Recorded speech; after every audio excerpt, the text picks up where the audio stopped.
the Switch only come with one controller, right? Yeah. So we bought him an additional controller. That was the gift he got first before the system. It wasn't planned; it just happened that way. So he opened it up, and he like, "Oh, I got a Switch," and he was just so happy.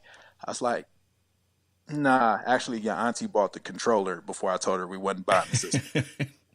Dog, he was sick. He was so sick. And then about 3 gifts later, he seen he got the Switch, and he fucking, you know what I mean? Like, he was super excited about it. But I try not to ever tell my kids that I'm going to do something, and I don't do it. Right. See, for me, it was, I don't know, I have 3 sisters and a mom. And when we moved to Atlanta, my brother didn't come down here with me. So it was me and all these women, just women. I'm like, God damn, I wish I didn't have like a male to talk to. Like, not even my brother wasn't around. So in my life, I've always tried to be the person to tell you. I'm gonna tell you. I'm dad, so I'm going to tell you. I'm going to talk to you. I'm going to give you perspective. I'm gonna tell you, fuck what all the women is talking about. Listen to what I'm telling you as a man. I've been trying to do that. That's one of the things it's a whole bunch of, bro. There's another thing we're gonna have to talk about on a new podcast, ladies and gentlemen. Please look out for 52s and Smoke. It's gonna be good. It's gonna be some shit. Listen out for 52s and Smoke when we're gonna drop the new podcast. We're gonna cover a lot of things like this. But I can promise you that you guys will be entertained. Everything that we're gonna be touching on, you guys gonna find a lot of entertainment in it. So make sure you listen and you share that shit. You might even cry. I might cry. Ooh, I don't know what's gonna happen on the new show. You know what I'm saying? Just be there. You know what I'm saying? Be there and share that shit. Why would we cry? Bro, I was about to cry just now. What are you talking about? Are you serious? Anyway, nah, nigga, come on. Anyway, let's move on. That's because you grew up with all women, motherfucker. See this nigga. We didn't even say no tear jerking shit. We just talked about fatherhood. Bro, see, there we go. We just talked about people needing different support. That could have been tear jerking to me. Right? You're right. It could have been. Yeah. See? But anyway, we want to get on the last little topic we're going to talk about on Fantasy Outsiders is the surprise performances of the year. Now, just to drop this little caveat about the situation so people won't be confused what I'm talking about. I'm talking about people who performed points-wise more than what you expected them to do all year. So not that they were bad. They could have been good. But the points they put up were better than what you expected them to put up. If you was like, this guy going to give me 20 every week, and he put up 27 every week, that's what I'm talking about. Those surprise performances that people were going above and beyond what you expected. I got a couple of those. A lot of people came out of the woodworks and did things that you didn't expect them to do. And the first one I'm throwing out is Christian McCaffrey, Panthers, running back. We all thought he was going to have a good second. Yeah, we knew he was great, but still been blowing up the scoreboard, my nigga. Like, that was a surprise to me. The amount over what was expected came out of him. And I'm pretty sure he led whoever had him was in the playoffs. Was the dude in your championship what had Christian McCaffrey? No, the dude I beat before I played him had Christian McCaffrey. See, because I feel like certain players on certain teams are guaranteed you're going to see in the finals. And I think people who had Christian McCaffrey should be all in the Super Bowl of their or championship of their league. If not the round before that, they should at least made it that far. You know what I'm saying? Yeah, I mean that's been pretty much the going trend. I mean, I'll be honest. I don't know if it's from my lack of paying attention to fucking the Panthers or I don't know what it is, but I was kind of surprised that I always thought he had put up decent numbers, but I wasn't expecting he overperformed in my eyes. So I give you that one. I give that one. That's what I'm looking at. People that overperform. I think he's definitely one. You got one, Tony? T-Money? I would go with Tyreek Hill. I think he outdid himself this year. Me too. Nigga, you sleep? No. See, he was getting emotional too, bro. You never know. You just never know. But yeah, Tyreek Hill, I agree. Everybody thought he was good. Last year, he was the, most consistent catches or something like that? Well, he was doing a lot of like punt returns and shit too. All-purpose yards. He was had the most consistent all-purpose yards or something like that.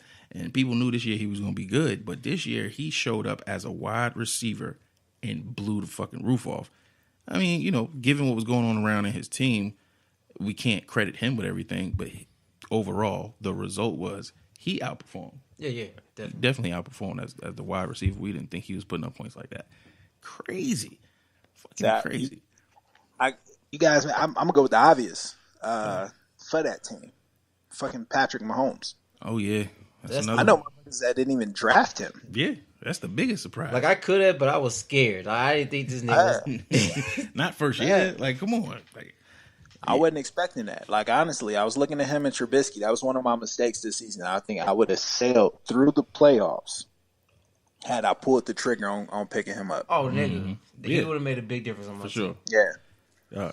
He carried the dude. It's like he made up for two people. Yeah, the dude that was in our league, whoever was like first place in our league the whole damn way, he had Mahomes. He was first place throughout the whole thing. He killed it. He lost in the finals because, their trajectory started changing, but he definitely, Patrick Mahomes had him breezing through the entire damn season and the playoffs.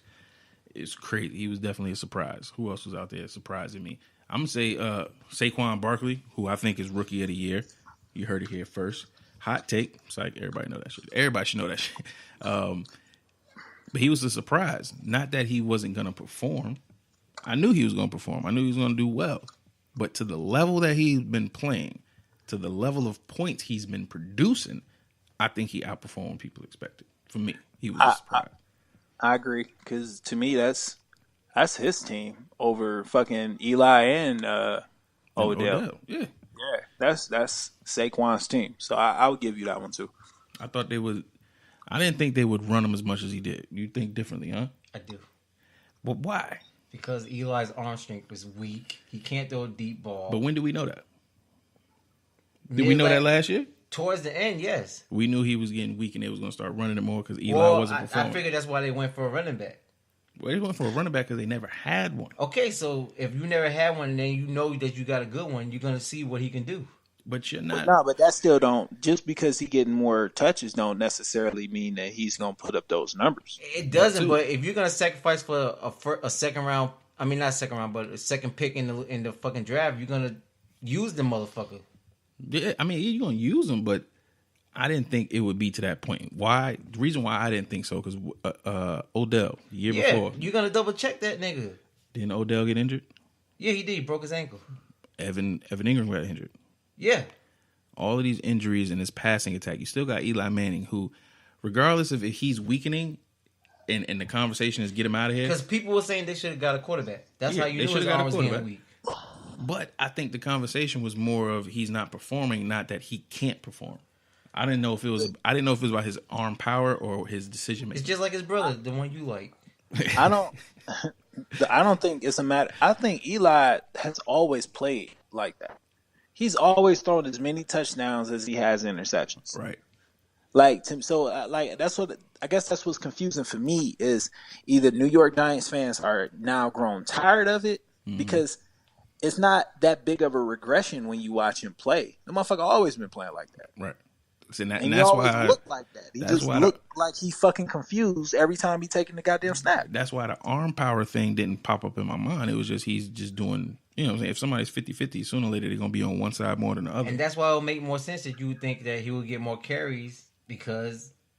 But that's the thing. If that 50-50 Eli shit, they would have been riding this whole time, I'm thinking they still going to do it now that they got their number one receiver back healthy. They got this tight end coming into his second year that should be doing well. They got Sterling Shepard, who's a pretty decent wide receiver. Now they have an attack. You got a running back. Yeah, I'm going to hand them a couple just to throw the defense off, but I'm going to keep doing what we've been doing, which is throwing the ball down the field. I didn't expect them to feed him and him to be the Ezekiel Elliott of his team.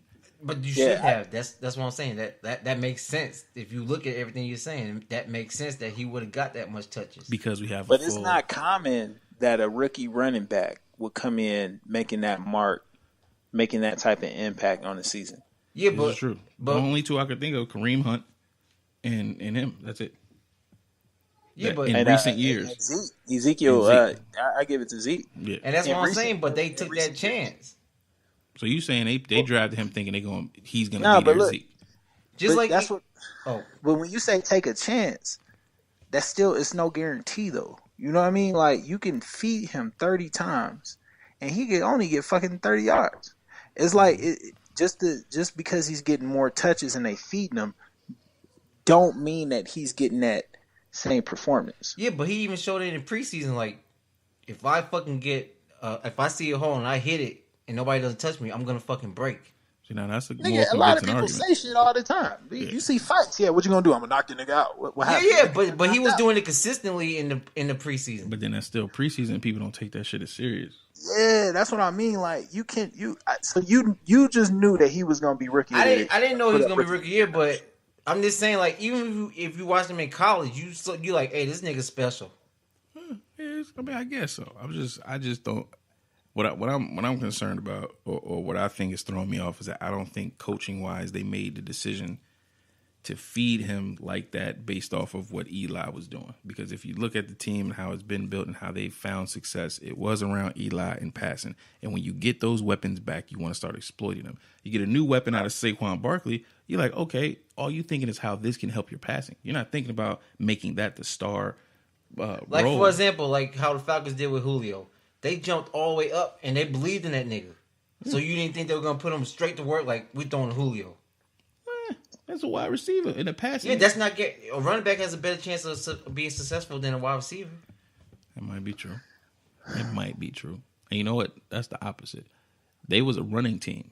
Yeah, and then they picked up Julio, and that's when they started throwing more. Okay, you might have a point. Man, I got common sense, man. I play stupid, but man, I'm smart, nigga. You might.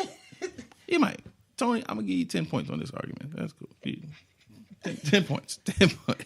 I'm waiting for the nigga in the background to say something. Say something, man. I ain't got shit to say. I mean, I understand your logic. I just think that when you're dealing with a rookie running back, i.e. the Rashad Penny, Nick Chubbs didn't get to start right away. I think that you kind of feed them initially, in the beginning of the season, and seeing how they kind of gravitating towards the game, how they doing. Yeah, and see, but with the two, base that off of performance. With the two people you just mentioned, though, they already had like fucking two other running backs in the fucking rotation ahead of them, though. He didn't have nobody to like beat out. Right. Okay. So I give you another example. Johnson, the Johnson kid, Kerryon Johnson from in Detroit. Right. I can almost guarantee you in the start at the beginning of the season, they had just equal amount of touches. Mm-hmm. Saquon outperformed him though, and they was still. But nobody wasn't like praising this nigga like, hey man. They wasn't, but they was still also following what they normally do, which is trying to get Matt Stafford to these wide receivers because they have a great wide receiving core. This is where they find victory. That's where their strength is. But I think that's the perfect example, though, because it when you look at it, at least, especially on paper, it look exactly the same. Good offense that need a running game. Yeah, but once again, Detroit has like three fucking running backs again. They have Blunt for the bruiser. They have Reddick for the catcher, and then you act like wasn't nobody else on the roster. They still had. Who the fuck? Who, nigga? Was Shane Vereen still on their roster? Man, that nigga's gone. They don't have nobody. They took their risk on this nigga. That's what I'm saying. They believe they gotta have a backup running back. Yeah, but they had Amir Abdullah. We started last year. Come on, man. Come on. He said he ain't had nobody. But they had somebody. I understand, but that was they returning starting right. And Theo Riddick. No. We talking about the Giants. Oh shit, my bad. Who's Saquon? Yeah, who was the backup to him? Because I can't think of that nigga. I don't even know who's running the ball. That's my point. That's my point. This nigga was supposed to be like the second coming. Goddammit. Who the hell was the backup? No, it's a name. It's somebody. It's not even a backup. It was who was the starter last year for the Giants. It was that nigga. He had a weird name. I forgot his name. I think I know who. And he did all right. But he wasn't no goddamn like this. He has a name. The backup start has with a an name. A or something. I forgot his name, man. Oh man, I got you. Give me 1 second. I'm definitely gonna get this guy's name. Damn, who the fuck was the backup? This is my point, man. This nigga was the only running back on the squad. They dropped everybody. That is fucking crazy. That's crazy. Can't even think of his name. Oh well. Oh, Rashad Jennings. There he is. Yeah, Rashad Jennings. Who the fuck is that? He was on People Fantasy Team last year. I guarantee you that. But who the fuck is he? Rashad Jennings. It was Rashad Jennings. Yeah, and you saying the Giants believed in this nigga, huh? No, Rashad Jennings did decent numbers last season. Yeah, that's what I'm saying. I mean, that's my